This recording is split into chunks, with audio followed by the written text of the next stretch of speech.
Samena Goro va véritable gomme mais Samena vous dossier. Ça veut dire la personne se prend pour un chef sur les réseaux sociaux, mais en réalité, il n'est personne, il n'a rien.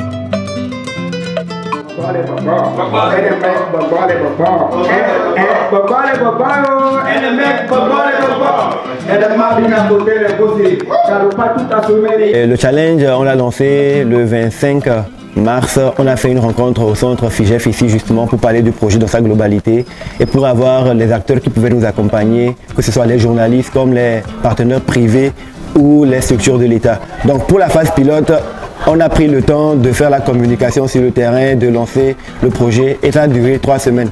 Au bout de 3 semaines, on avait eu 19 participants. Au départ, les gens n'étaient pas vraiment au courant, mais quand le challenge a été bouclé, il y a eu beaucoup d'autres vidéos qui sont venues. Mais on est parti sur 2 principes. Il fallait noter les gens sur 3 critères. Mais ça passe par 2 phases. La première phase, c'est emmener les challengers qui participent à ce challenge à faire un travail de promotion eux-mêmes pour faire découvrir leurs œuvres.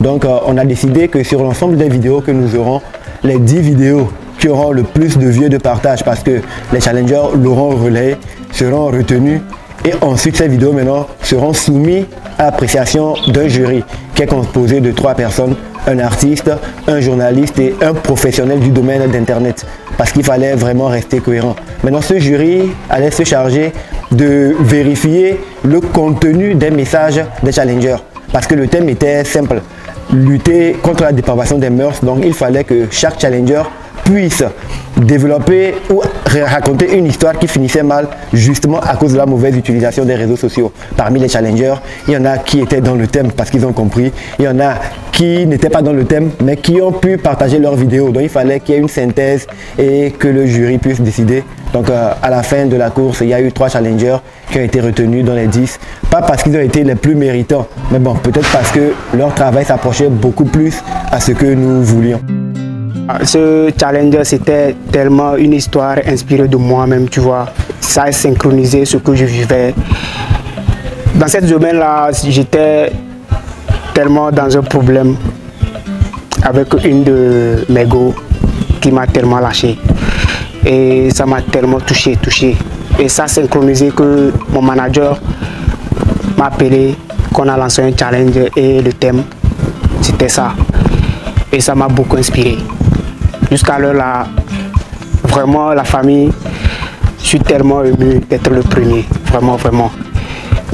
Nos frères, nos jeunes frères, nos jeunes sœurs qui sont en train de dérailler actuellement pour l'histoire des réseaux sociaux qui nous amènent des problèmes.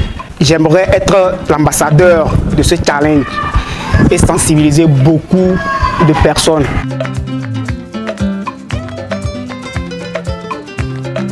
Et le 27 avril, c'est une date symbolique pour nous et nous avons voulu faire la remise des prix justement parce qu'on voulait marquer cette date par un événement qui va marquer aussi l'histoire. C'est une sorte d'autre indépendance. Beaucoup de jeunes aujourd'hui se laissent aller par la vie sur les réseaux sociaux, pas parce qu'ils sont vraiment conscients des enjeux. Ils le font parce qu'ils pensent que c'est ce qui est tendance.